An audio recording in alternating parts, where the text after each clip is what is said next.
Hello students, तो रीनीट का exam हो चुका और अब जो अगला क्वेश्चन आपके दिमाग में स्ट्राइक करा है कि कट ऑफ क्या रहने वाली है। अब कट ऑफ क्या रहने वाली है, इस डेटा को समझने से पहले हम इसका बेसिस देख लेते हैं।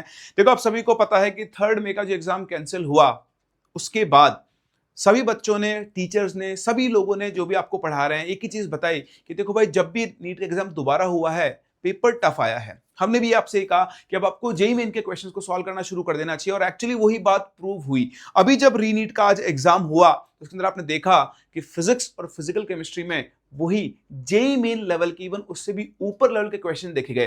फिजिकल केमिस्ट्री में कैलकुलेशन लेंदी थी, साथ ही साथ क्वेश्चन जो डेटा निकालना था वो भी बहुत इंपॉर्टेंट था। लेकिन वहीं अगर हम देखें, जैसे फिजिक्स को अगर आप देखो तो करीबन 15 से 20 क्वेश्चन वहां पर आसान भी थे, जो कि नीट 2025 में नहीं थे।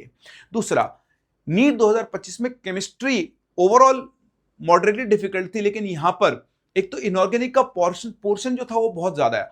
17 question out of 45, 17 question inorganic chemistry के थे और वो आसान थे, डायरेक्ट एनसीईआरटी की लाइन से थे, कोई नया क्वेश्चन नहीं था। वो ऐसे क्वेश्चंस थे जो आपने पढ़े हुए थे और उनमें से कई क्वेश्चन ऐसे थे जो आप टिक करके आगे निकल सकते थे। ऑर्गेनिक केमिस्ट्री में क्वेश्चन लॉजिकल थे बट बहुत ज्यादा डिफिकल्ट नहीं थे, आपके पढ़े हुए क्वेश्चंस थे। और सेम चीज जो ऐसा मैं बायो का सुन रहा हूं, हमें शिवानी मैम ने और रितु मैम ने बताया कि मॉडरेट है, बहुत ज्यादा डिफिकल्ट नहीं है। तो इस हिसाब से अगर हम देखें तो एग्जैक्टली आप समझो कि कट ऑफ नीचे तो आएगी बट नीट 2025 से नीचे नहीं आएगी, वो आप 24 से देख रहे हो। नीट 2025 से कट ऑफ ऊपर ही रहने वाली है। तो ये देखते हैं कैसे हमने इस डेटा को कंपेयर किया। तो नीट 2025 को अगर आप देखोगे तो देखो, जनरल कैटेगरी की थी 525, ओबीसी की 525, ईडब्ल्यूएस 521, एससी 440, एसटी 425। ये वो मार्क्स है जहां पर काउंसलिंग के अंदर थर्ड राउंड तक जाने पर आपको गवर्नमेंट मेडिकल कॉलेज के अंदर सीट मिल रही थी। तो एमबीबीएस जीएमसी में अगर आप सीट लेना चाहते हैं तो आपको इस कट ऑफ रेंज के अंदर आना होगा। अब यहां पर क्या होगा, आप 12 से 20 मार्क्स का वेरिएशन देखकर चल सकते हो। इसीलिए मैंने जो पहली कट ऑफ ली जनरल की वो है 537 से 550। इस रेंज में अगर आप आओगे तो आपकी 28,000 के आसपास रैंक आना फिक्स्ड है, जिसमें आपको थर्ड राउंड तक सीट मिलने के चांसेस होते हैं। फर्स्ट राउंड में नहीं मिलेंगे, आपको ही पता है, वेट तो आपको करना पड़ेगा।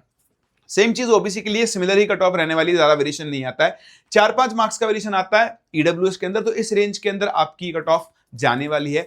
एससी कैटेगरी अंदर आप आओगे तो वही 445 से 450 की रेंज रहेगी और एसटी कैटेगरी में 435 प्लस की रेंज रहने वाली है। ये मैं थोड़ा सा इसको चेंज करना चाहूंगा, ये बहुत बड़ा गैप क्रिएट हो गया, ईडब्ल्यूएस में होता नहीं इतना गैप क्रिएट।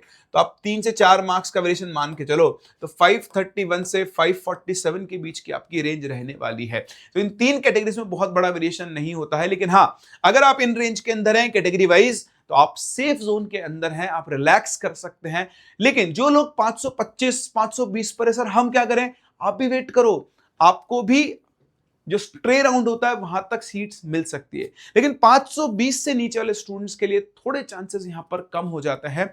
तो अभी देखते हैं ओरिजिनली में क्या आता है, लेकिन हाँ, जो भी रिजल्ट आएगा, आपकी जो एक्सपेक्टेड कट ऑफ है वो इसी रेंज के अंदर रहने वाली है। तो आप अगर इस रेंज के अंदर हैं तो आप कट ऑफ को क्लियर कर रहे हैं और आपके चांसेस हैं मेडिकल कॉलेज को में आपको सीट मिलने की। हाँ, अब देखो, जो इसके ऊपर चला गया, जिस जिसके आप ये मान लो 570 या 560 प्लस मार्क्स भी आ रहे हैं, वो सब के सब सेफ जोन के अंदर है। उन्हें कुछ सोचने की जरूरत नहीं है, आपने वो हर्डल क्रॉस कर लिया है। अब अनएक्सपेक्टेडली कुछ और हो जाए तो देखो, मैं नहीं कह सकता, अदरवाइज आप लोग बिल्कुल सेफ जोन के अंदर बैठे हुए हैं। तो ये था एक detailed and quick, not detailed but quick analysis, जिससे आप रिलैक्स होकर आइडिया लगा सकते हो कि किस मार्क्स रेंज पर आप सेफ जोन में आने वाले हो। वैसे आपके मार्क्स क्या हैं, कमेंट सेक्शन में हमें जरूर बताएं।